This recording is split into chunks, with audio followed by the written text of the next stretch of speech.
Okay, welcome back, everybody. I hope you had a good lunch and nobody was tempted to go outside and get soaking wet. Welcome back to the second panel of our day of focus on extreme poverty here at ODI.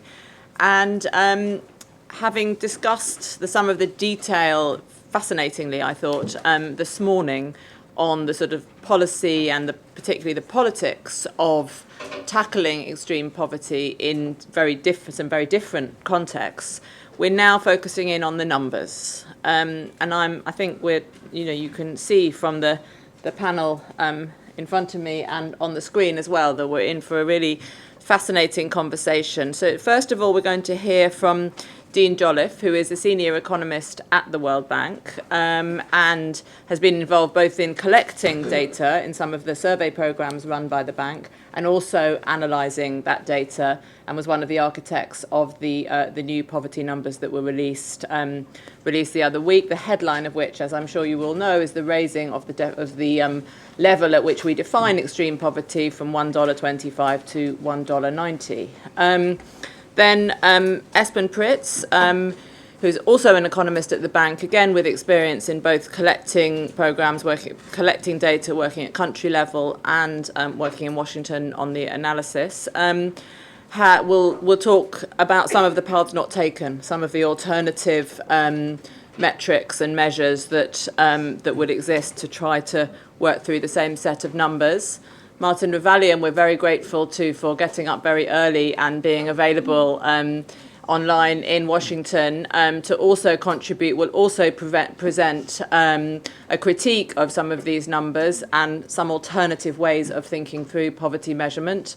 And then we're again exceptionally grateful to have Frances Stewart on the panel, who I'm sure needs no introduction to many of you, director of the who's had a long career as an economist at the University of Oxford and advisor to the UN, who will, again, talk through some of the uses of these numbers. Why are they important or not important, and what is the function of poverty measurement when it comes to trying to tackle poverty? So I think we're promised a very rich discussion. As with this morning, we're going to make sure that we have plenty of time for questions. But let me kick off with Dean. Thank you very much. Great. Well, thanks very much for the introduction, and thanks very much for the opportunity to talk today and to present some of the details behind the most recent update to the global count of poor in the world as estimated by the World Bank. So I'll note that I'm going to just present 5 slides that are really an overview of a working paper that essentially documents, in our view, all of the nuts and bolts behind these measures, and it's at the bottom of the slide here, but I'd also be happy to send anyone a link for that paper if you're interested. But I did think it was important, before I sort of jump in and start talking about the recent poverty estimates, is just to sort of step back a little bit. And I find this is oftentimes important, even for myself, to remind myself that even though in the moment I'm involved in the global poverty estimates, the majority of the work done at the World Bank on poverty estimation and poverty work, thank you, is related to national poverty assessments or national poverty estimates that we do with our country counterparts. And when we do this type of work, it's typically a mix of monetary measures of well-being that oftentimes are based on cost of basic needs approaches to estimating poverty, but then also we'll be looking quite often in many different countries on non-monetary dimensions of well-being as well. And really the effort is to create a fairly broad portrayal of poverty that makes sense in the context of each country we're working in. That also means, though, that the definitions that are used are very country-specific and are really tailored for the national poverty policies. Now, that's in stark contrast to the global poverty estimates work, where there's really a much more concerted effort in terms of thinking about trying to monitor in some comparable way across all countries in the world some measure of minimum needs.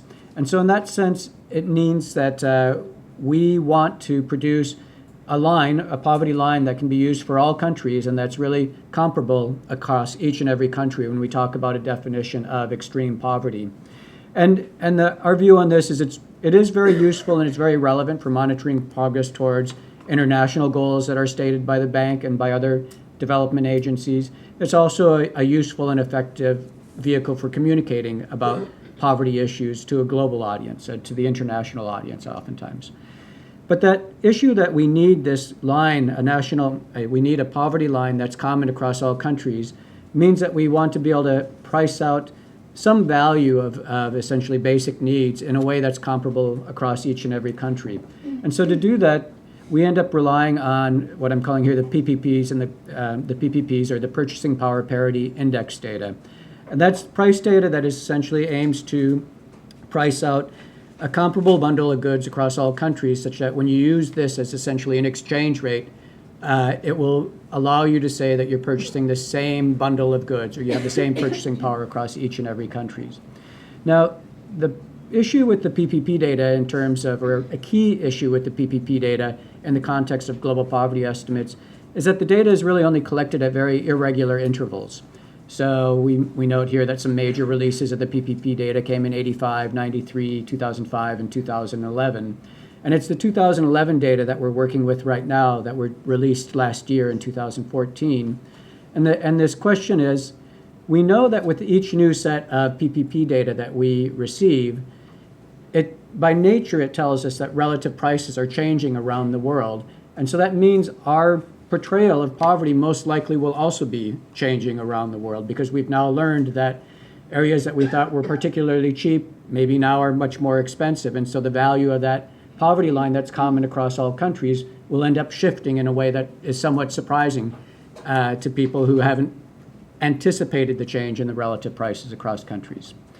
Okay, so what I want to do then today is to try and answer these questions of how have these most recent PPPs affected essentially how we measure the global poverty line, this common line across all countries, how that changes the estimates to the global poverty rate and the regional profiles and the trajectories of these lines.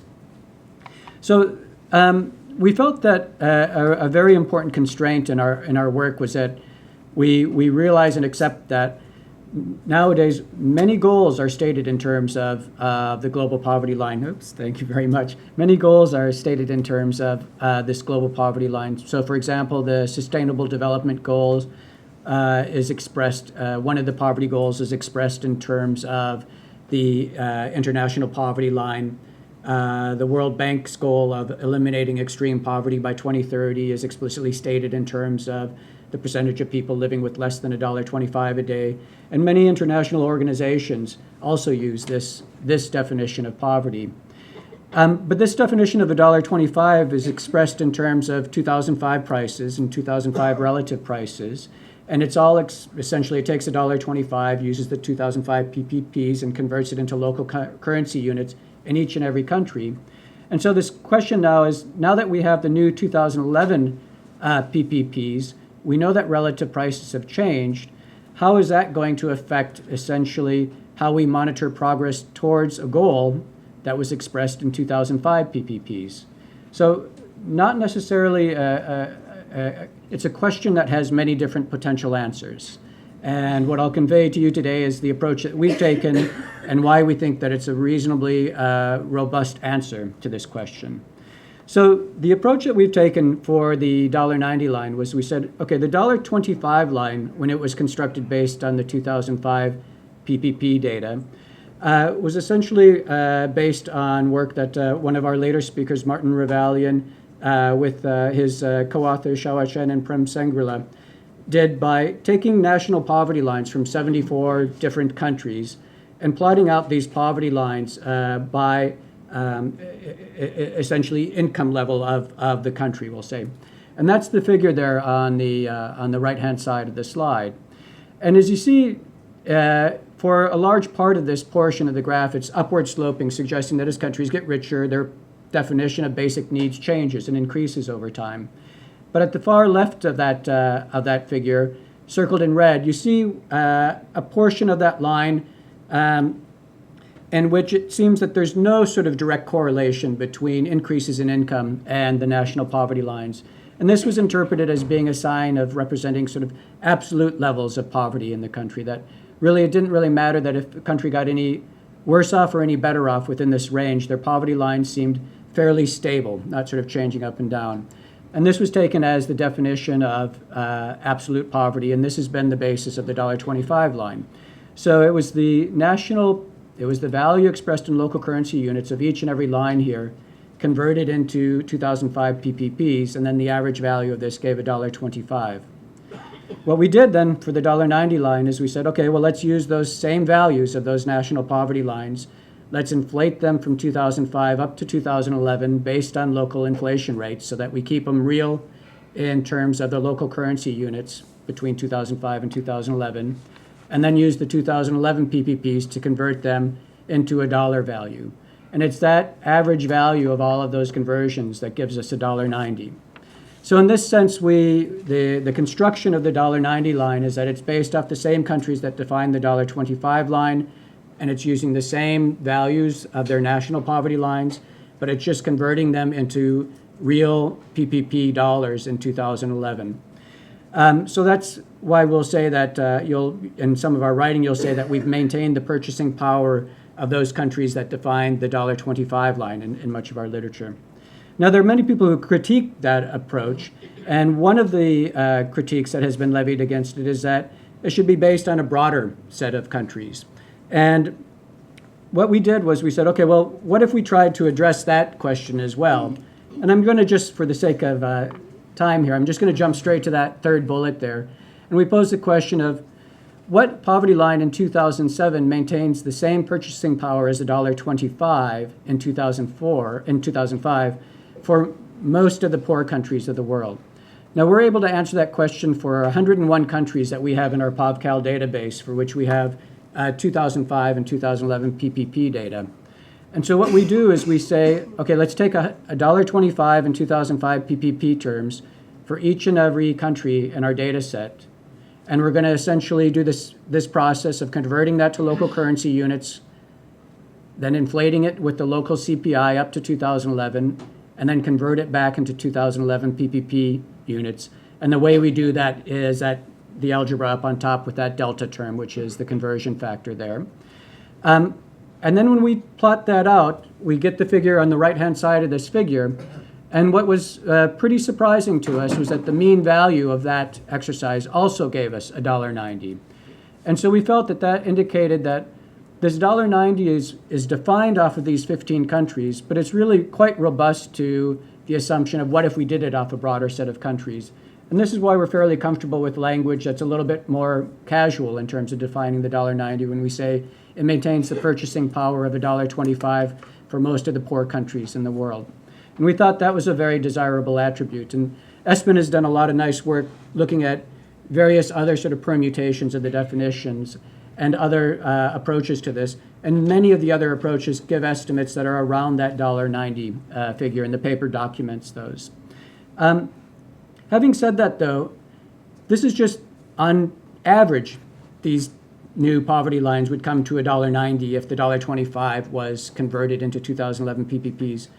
For essentially, well, for most, if not all countries of the world, the poverty rate is actually going to be changing when we switch to the 2011 PPPs. And an easy way to see that is if you look at any point above that $1.90 line means that the $1.25, if converted at the 2011 PPPs, would actually end up with a poverty line higher than the $1.90 line. And so their poverty rate as defined by the $1.90 line will actually be lower than what you might anticipate based on the 2005 PPPs, and vice versa for any point below it. And so you do see quite a bit of scattering here. And from the standpoint of communication, that's a challenging issue. If one day countries are told that their poverty rate based on the global poverty line is a certain level, and then the next day on the 2011 PPPs, it's a different level. Now, I would happen to argue that the new information is better information, and the new estimate is a better basis on which all countries are assessed on a standard basis, but it's an important sort of issue to be kind of cognizant of in terms of communicating these for us and when communicating these findings to the outside world. One way to think about this issue of how much of the change has been is, in this case, is it fine if I go 2 more minutes and then? All right. Okay. I have 2 slides, but I'll do these quite quickly here. One way to think about the changes is the right-hand figure in this side plots out the poverty rate based on the 2005 PPP And the vertical axis on that figure plots out the poverty rate implied by the 2011 PPP. If there were no changes, you'd expect each bubble to lie right on that 45-degree line, and shifts off of that 45-degree line then imply sort of changes in the implied poverty rate depending on which PPP is used. If we contrast the changes that we're seeing with the current 2011 PPPs relative to the 2005 PPPs and look at what have the changes been like with the last update, that's what the left-hand figure shows us, where it repeats that same exercise, but it shows us the changes in moving from the 1993 PPPs to the 2005 PPPs. And this isn't a story that suggests that being closer to the 45-degree line is an indicator that it's done a better job, but it's a story about the communication challenge that's being faced, and that the previous estimate had significantly larger, shorter shifts, and so this communication challenge was quite a bit larger. In this case, many of the countries are coming quite close to their previous estimates. In fact, half of the countries in the world, the change in the poverty rate is 2 percentage points or less, so relatively small changes for most countries. And then the final slide is just to give you this sense of the overall global count of poor. When we use the new PPPs, it does drop from 14.5% to 14.1%. So this is based off of the same point in time, but with some new data and with the new PPP data, our estimate of poverty is dropping 0.4 of a percentage point. Each of the bars is showing you the differences in the regional profiles of poverty, with the dark blue being the most recent and the light blue being the previous estimates. And you can see there's shifts in each region, but what's important is you don't see any regional re-rankings, and we think that's pretty important in terms of, for many people, in terms of thinking about allocation of priorities and resources and these sorts of things. When we go back in time and look at the 20-year history of the data based on the two different PPPs, the paths look quite similar, and same with as we project forward. The 20-year projections look quite similar based on whether we use the 2005 PPPs or the 2011 PPPs. And an important message that we think comes out of the new PPP data is, yes, the global count dropped somewhat, but the path towards reaching this goal of eliminating extreme poverty is just as ambitious as when it was initially announced. So there's all of the sort of priorities and strategic thinking that needs to take place to think about ending extreme poverty is largely not affected by the introduction of these 2011 PPPs. That path forward will look very similar, and much of the work needs to be done in sub-Saharan Africa is a key finding of our work. So thanks very much for letting me go a bit long there. Thank you very much indeed. That was fascinating. That was absolutely fascinating. Before we get into the discussion, let me invite, I'm going to now turn to Espen and then Martin on the video link to talk about some alternative ways of thinking about poverty measurement. And then, as I said, Francis, to sort of zoom us out again into the big picture and think about what all this is for. So, Espen. Thank you very much. So I'll be speaking a bit about this new line, the new $90 line, in the context of national measures of poverty, and compare the international extreme poverty line of 190 a day to national lines on which it's actually based, and also international measures at the $1.90 line in the context of national measures of monetary poverty. And this is building on work that fed into this process of updating the poverty line, part of which is documented in a paper that came out in May that I wrote together with Dean, and part of it is forthcoming in a paper that we will write up on this relationship between national lines and international lines, and what these national lines tell us about how we set international thresholds. Now, the motivation for this is a bit is twofold. I think the first motivation is to see how relevant is this extreme poverty line of $1.90, which is an extremely frugal line, to developing countries today. The extreme poverty line, the dollar a day line, when it was initially set, had led to a global headcount at the time of around 40% in the 90s. So the original dollar a day was sort of measured global poverty at around 40 percentage points. Now with the current line, we're actually, the 2015 update shows a global poverty headcount, or the projection for 2015 shows a global poverty headcount below 10%. So you can ask, how relevant is this now, this extreme line? The second question is that I will look at is, again, is more motivated by kind of looking at the robustness of this 190 line, which Dean gave some evidence for, but the $25 line is based on a very old set of lines. How would it look if we looked at more recent lines, national poverty lines, and based the international line on recent national lines? Would it give us a different picture? And thirdly, I sort of will present the early stages of a proposal to maybe introduce some additional international poverty lines that we can monitor. So first, I want to start with a comparison of national headcount rates at both the international line of 190 a day and at the national poverty line. So every country has their own national poverty line, or most countries have that. On the vertical axis here, you see the headcount rate at the national line, and on the horizontal axis, you see the headcount rate and the international line.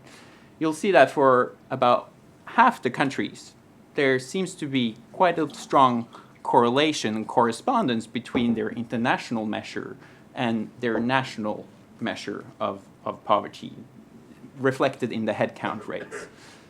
While for another group of countries, sort of clustered towards which have close to zero poverty at the international rate, in fact, about half of the countries that we have in our database that we produce global headcount rates for have less than 5% international poverty headcounts. So you may ask, who are these countries? What countries are they? And so here I put in both the country code and also color code them according to their income classification.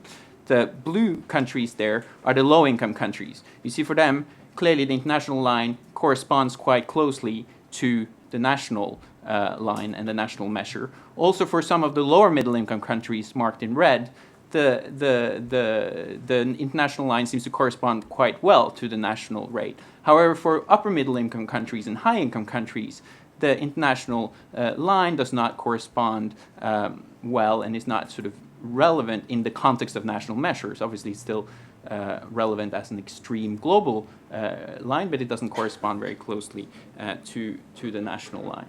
Now, the second perspective that I want to analyze this from is comparing the national poverty lines with the international line.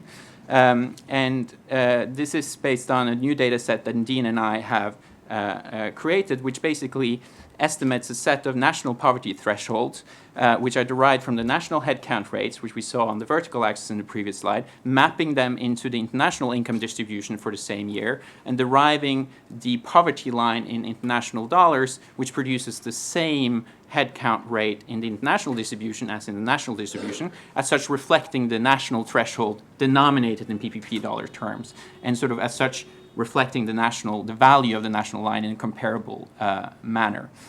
Now, when we plot that out, we generally observe a relationship which is very similar to the work that has been done by Martin Revalian and others in defining the previous poverty lines.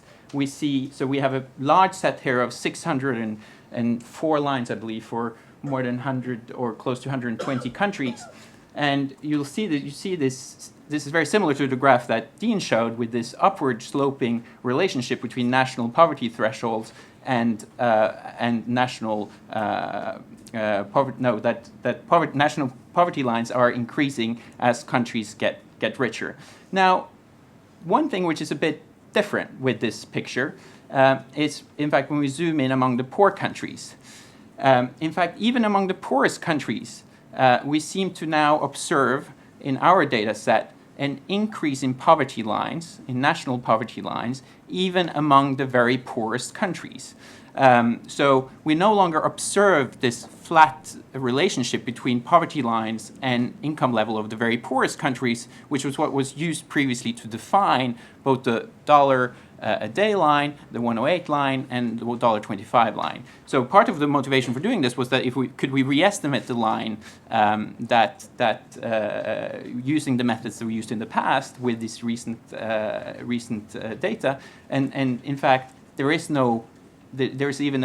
quite a strong positive relationship appears to be now in the most recent observations of national thresholds. So here you just, to the right-hand side, you only see the national lines of the low-income countries.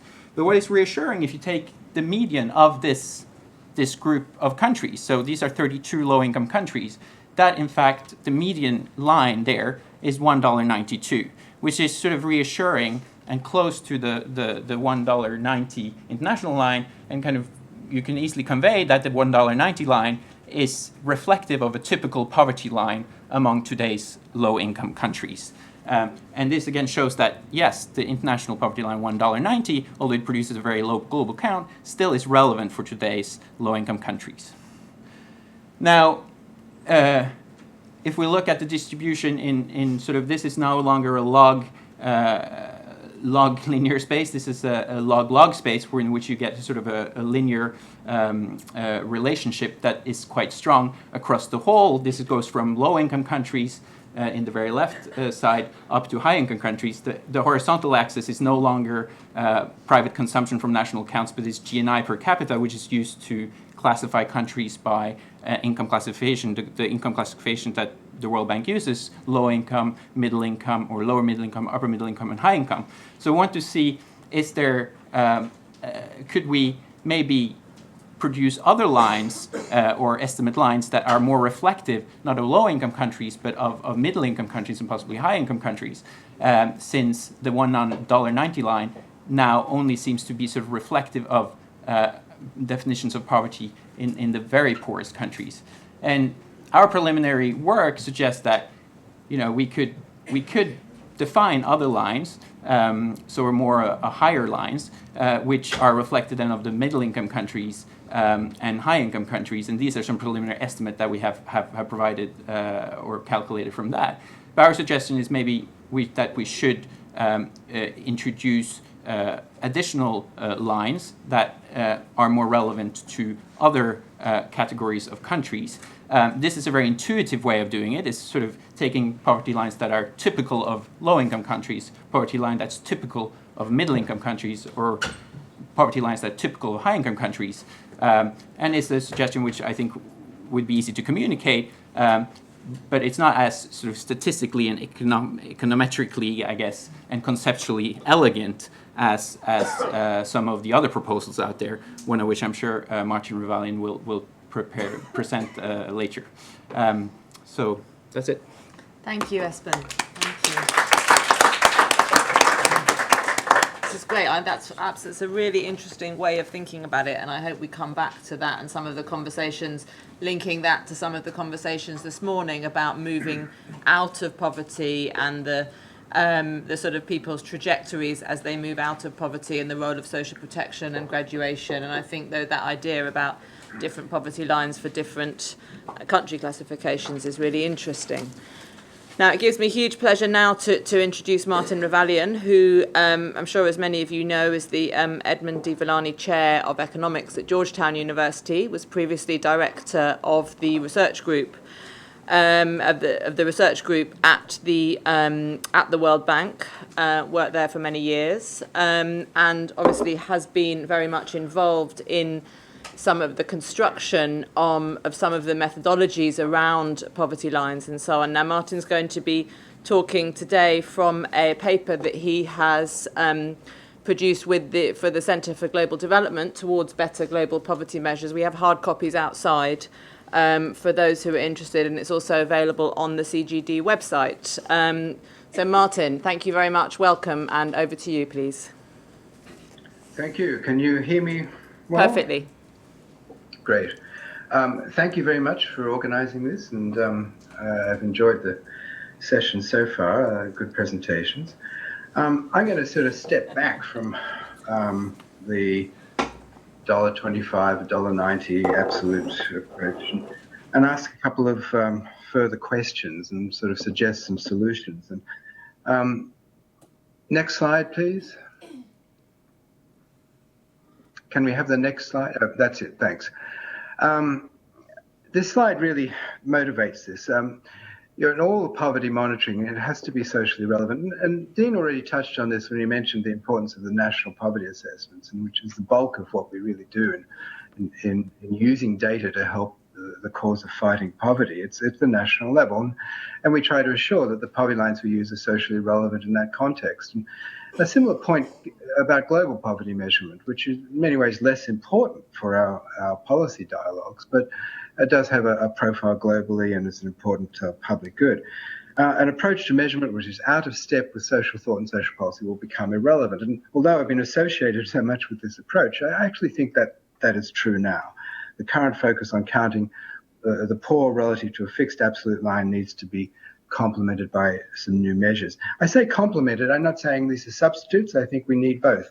But I do think the dashboard needs to be expanded. Can we have the next slide, please?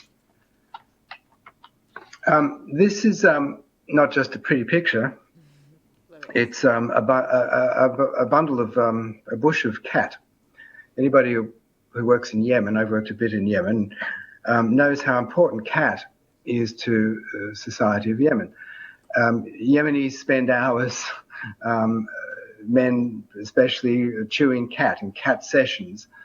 Some people in Yemen some Yemenis think this is disgusting and should be stopped, but it continues.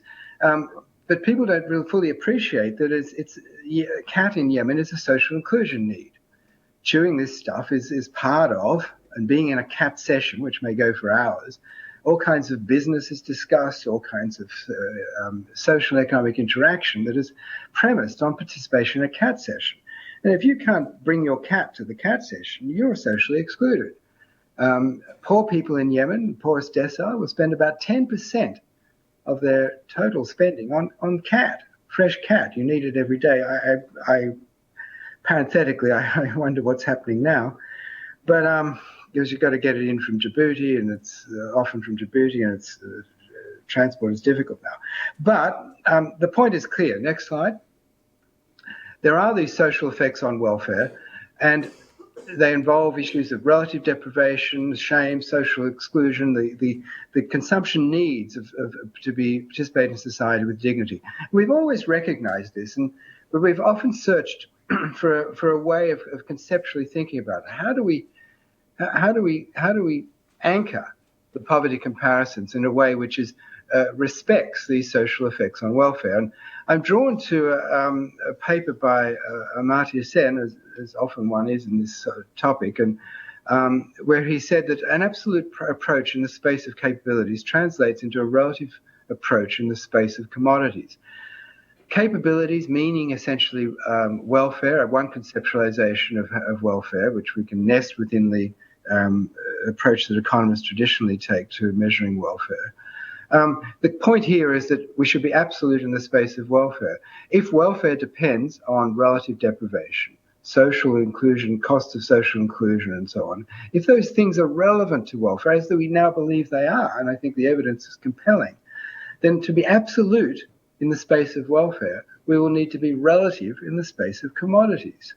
We now have, I think, based on the research that's been done over many years and accelerating over time, we now have a clearer fix on the importance of these social effects on welfare.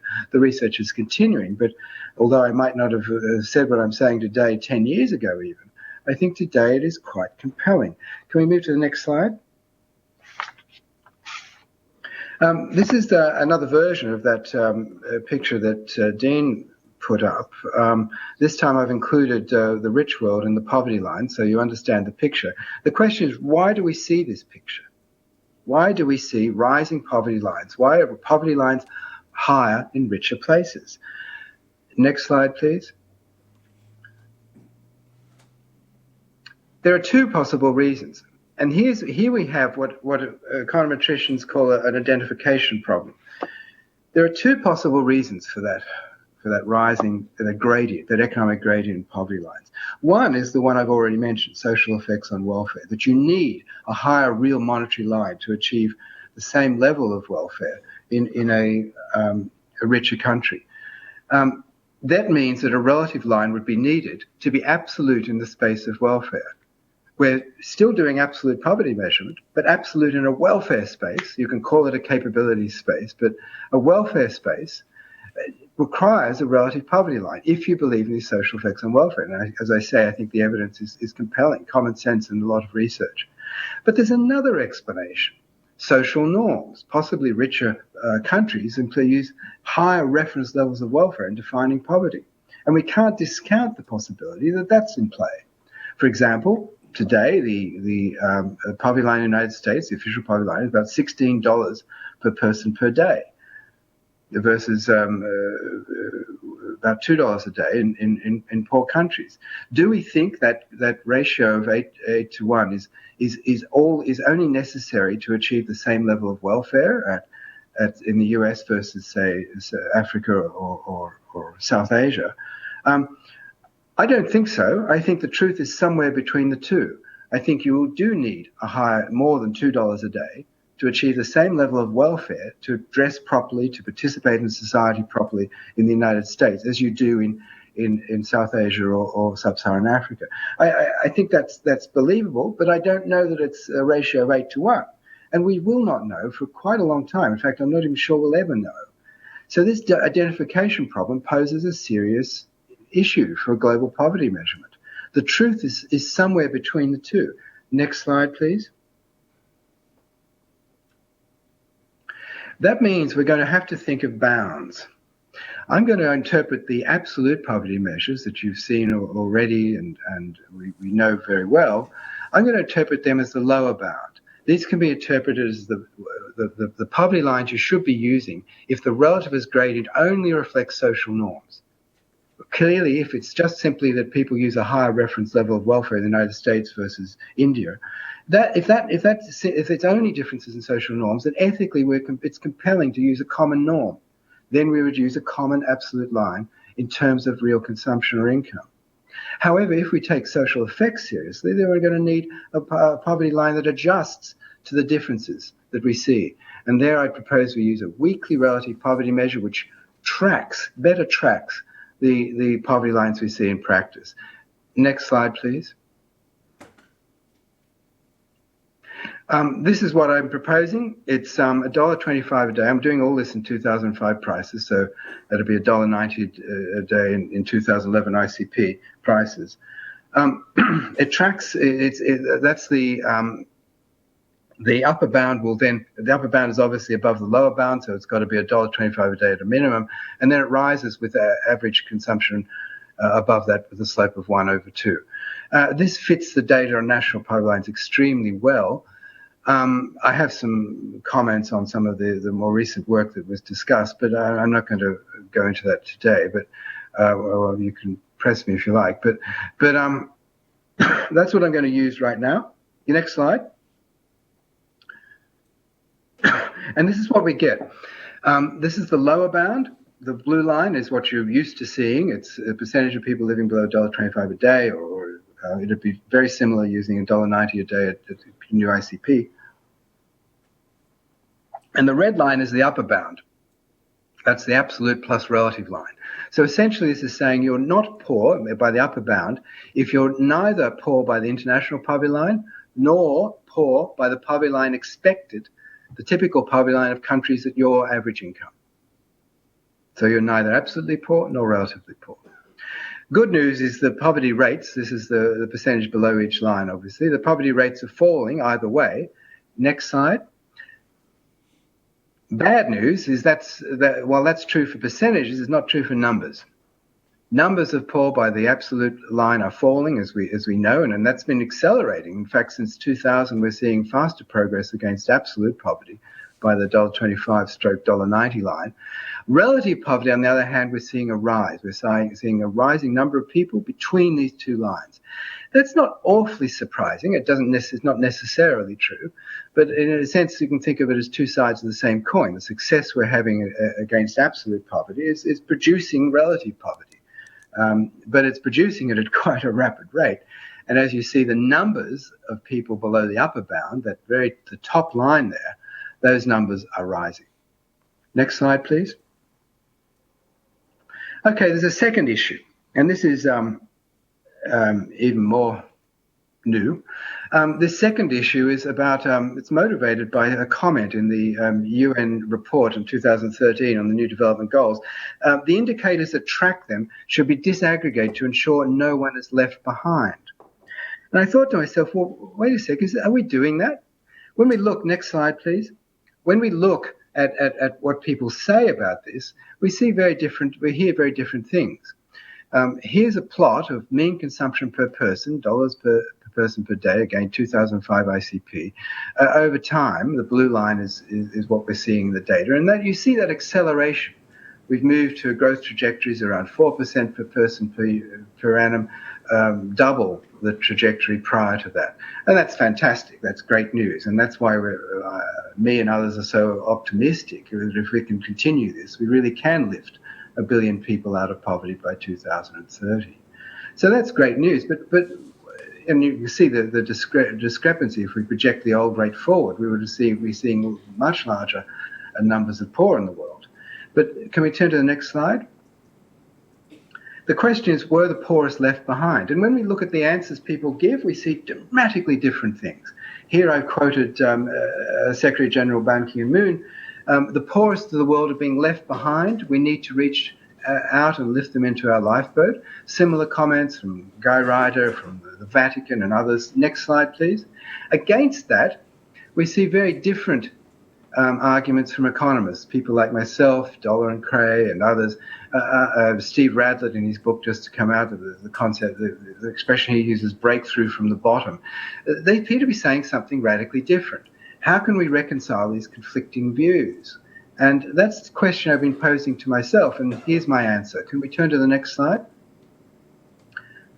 What we need to recognize is that there are two approaches in play here. The counting approach, the traditional approach that we're familiar with, it goes back 100 years to Arthur Bowley, the first professor of statistics at the London School of Economics, and further actually, but Bowley was the first serious economist statistician to adopt this approach. And we see it in various forms now. We've got sophisticated poverty measures, poverty gap, squared poverty gap, and so on. Next slide. There's an alternative approach, which I call the rolesin approach, which is to focus on the level of living of the poorest people in society. The striking thing, and we all know Rawls's dictum, maximize advantages of the least advantaged, and Rawls made a number of arguments in theory of justice to support that view, and there's a continuing debate in both philosophy and social choice theory, and a lot of research has been done on what this really means in theory. What I'm going to talk about today in this last part of the talk is what does it mean empirically? Well, how can we implement this? Next slide, please. There are many arguments we could make about why we need to do this, and I've listed some of them here. But one of the things that's striking is social policy, including in developing countries, is really out of step with this measurement approach based on the counting approach. We're seeing the biggest social programs in the world, the DBAR program in China, the largest cash transfer program for poor people in the world by far, the NREGs, the National Rural Employment Guarantee Scheme in India. When we look at what's emerging in social policy in developing countries, it very much emphasizes this point of raising the floor, leaving no one behind, at least in the rhetoric. That's the aim of the social policy. We see it in rich countries, and we've seen it for back 100 years or more. The idea of statutory minimum wage rates, the basic income guarantee movement that's emerging. And we see it in many different ways. Can we turn to the next slide? I want to just stop and try to, this is more for the poverty measurement folk in the audience, and try to explain why this is different. If we look at these community distribution functions of consumption or income, just some measure of welfare. And on the left picture, we have two distribution functions. We have first order dominance, so unambiguously poverty has fallen. We look at this, we think fantastic. The higher curve is in the past, the new curve now, for example. Look at the picture on the right and compare the two. Both have first order dominance over a wide range, but there's an important difference in what's happening at the bottom.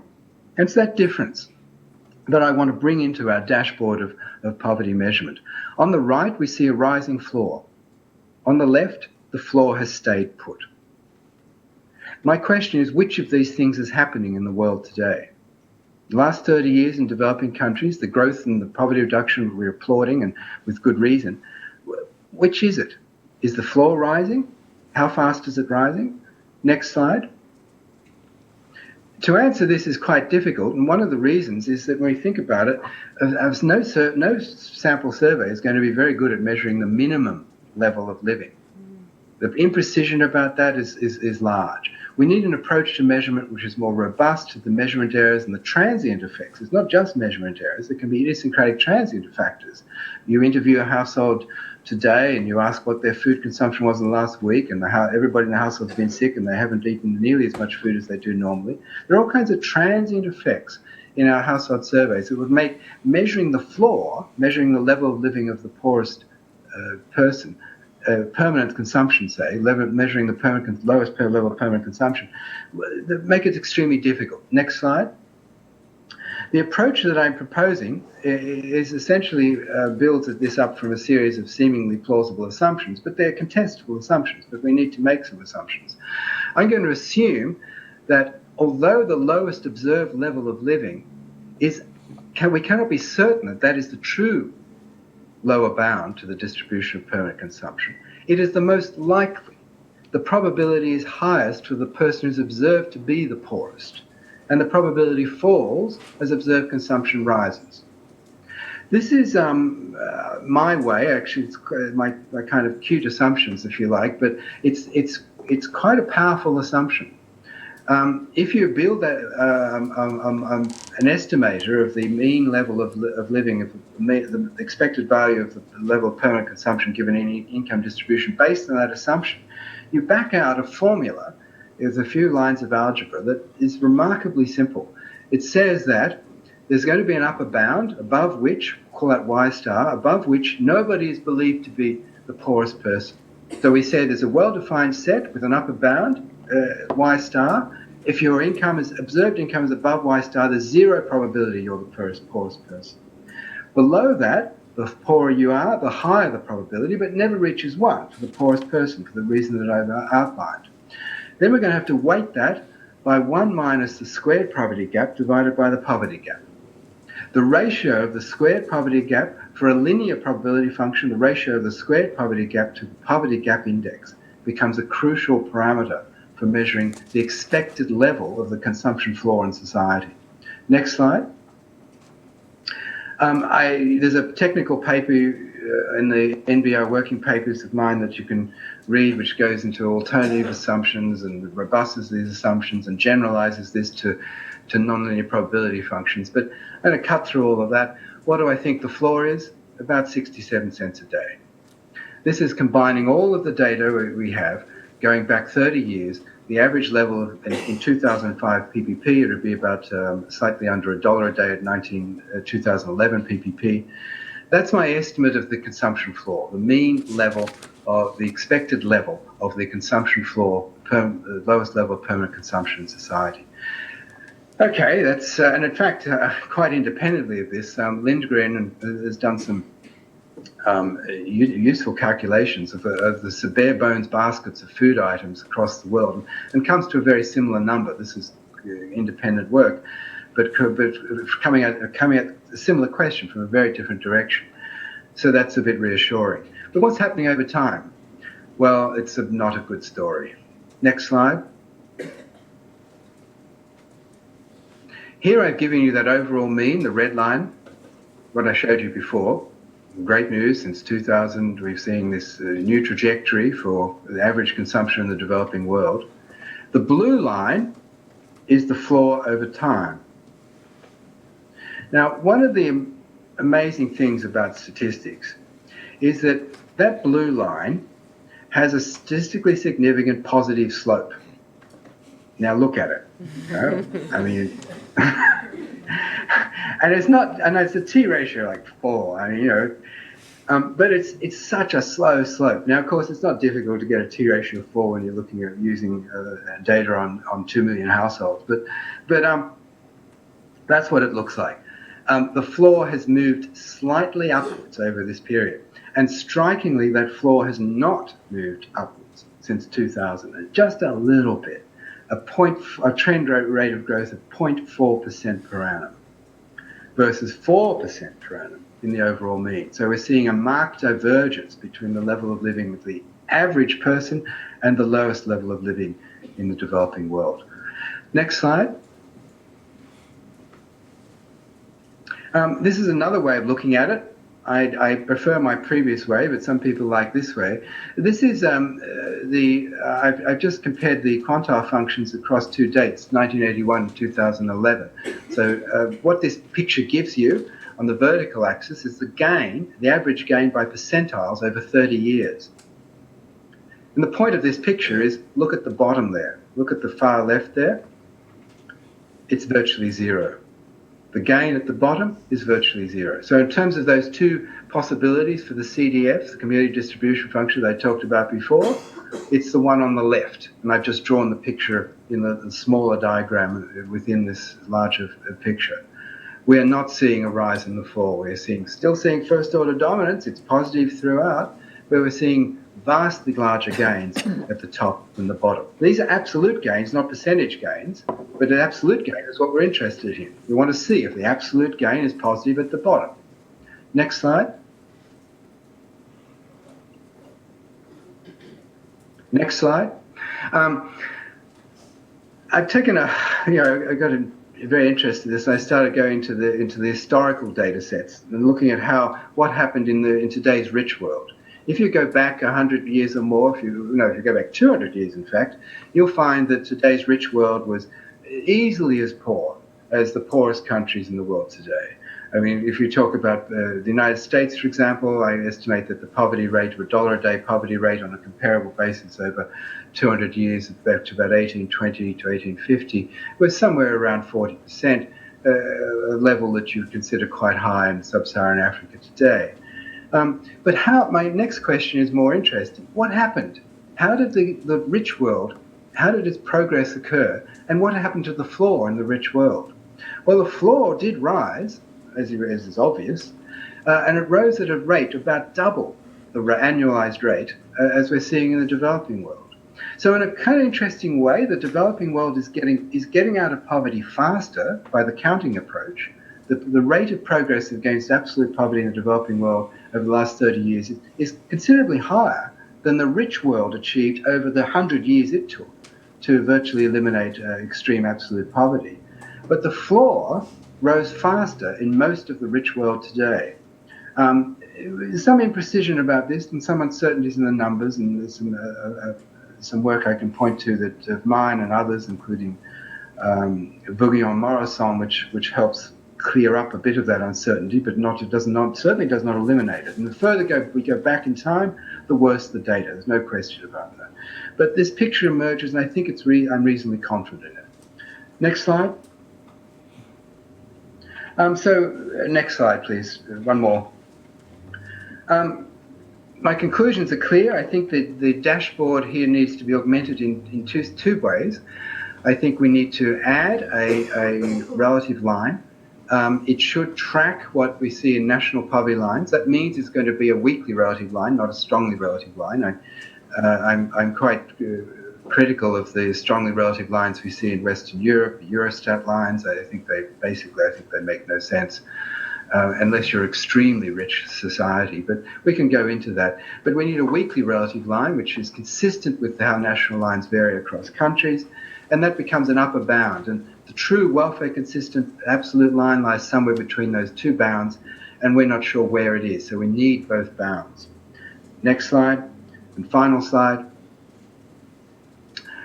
Secondly, we need to monitor more carefully what is happening to the floor, the lowest level of living in society.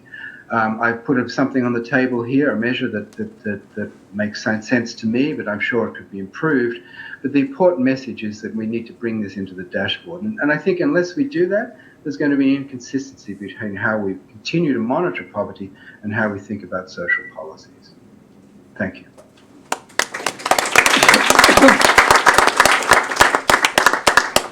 Thank you so much, Martin. That was fascinating. Now, before we dive into both the sort of policy and the methodological implications of that really interesting presentation, let me invite a final speaker, Frances Stewart, a Professor of Development Economics at the University of Oxford, to kind of zoom out again at how meaningful these numbers really are. Thank you.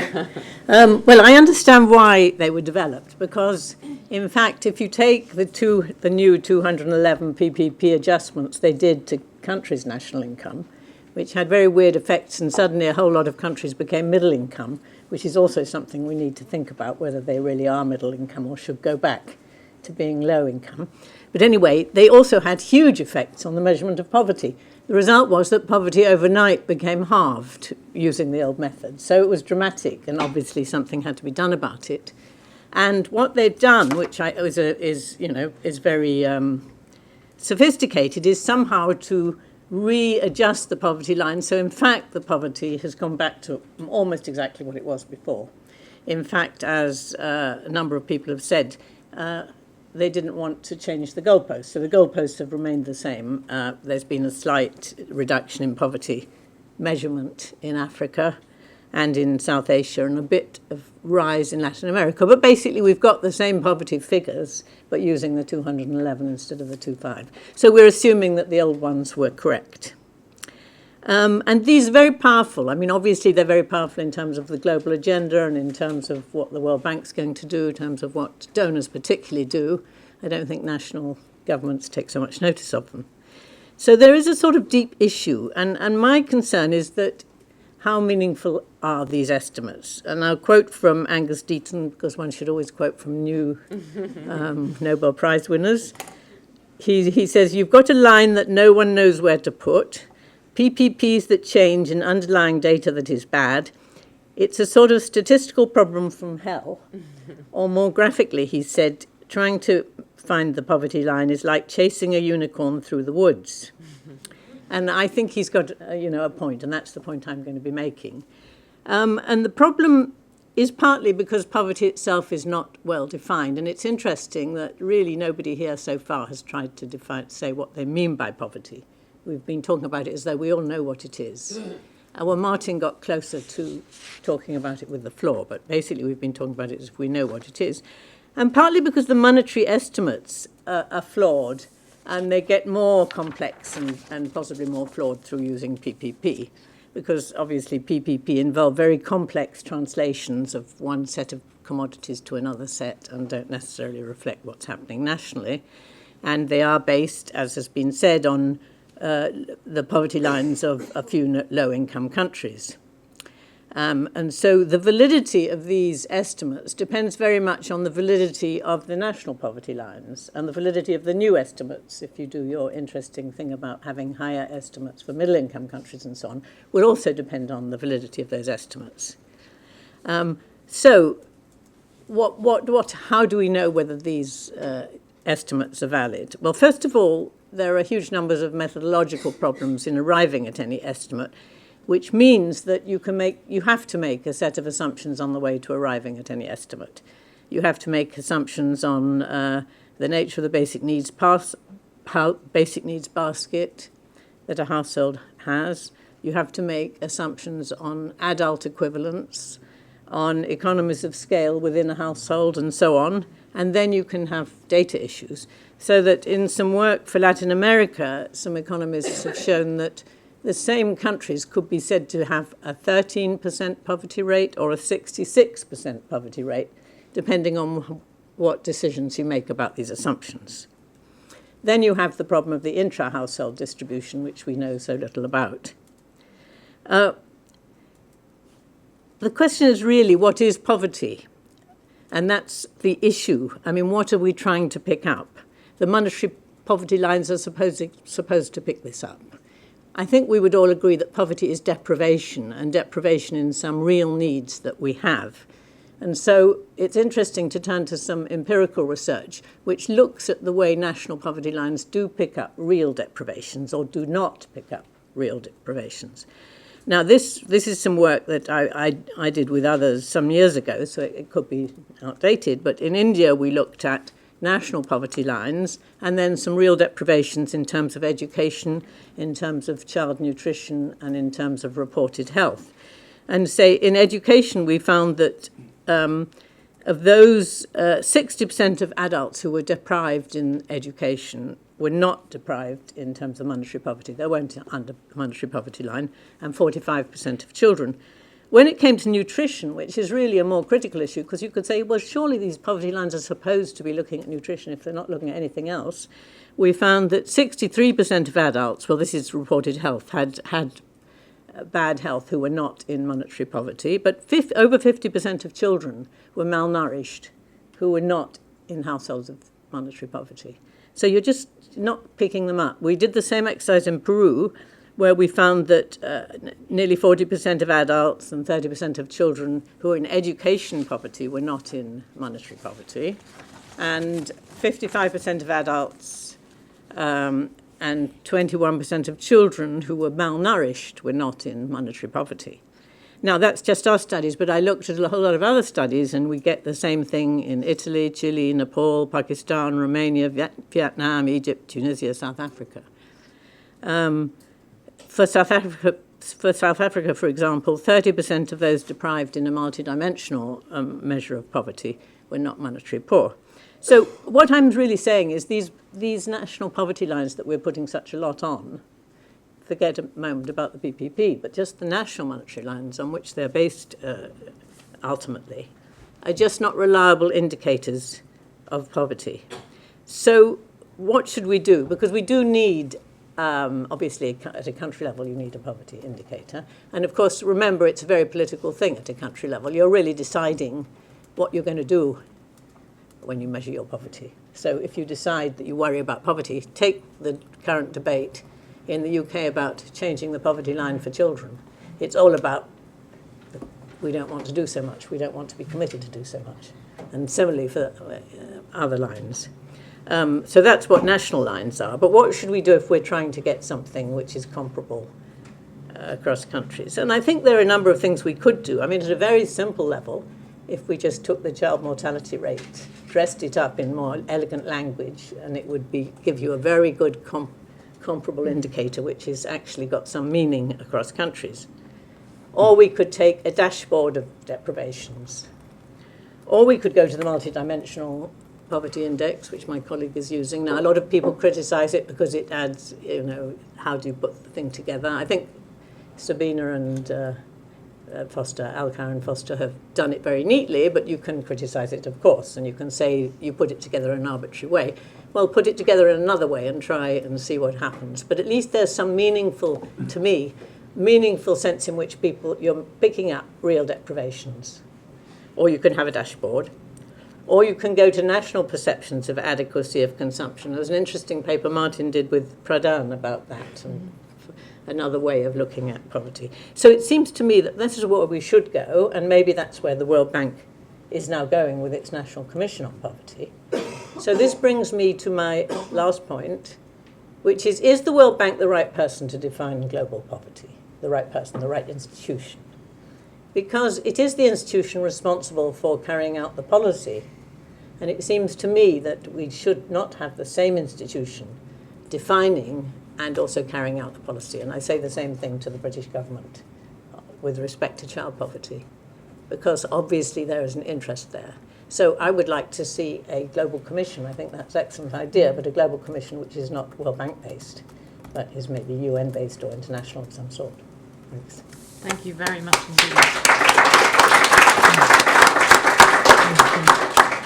I'm reminded of a story I heard last week that apparently when he was president of the US, Ronald Reagan proposed ending the national poverty measurements, proposed just stopping counting poverty in the US altogether on the grounds that if you stop counting it, people would stop caring so much about it.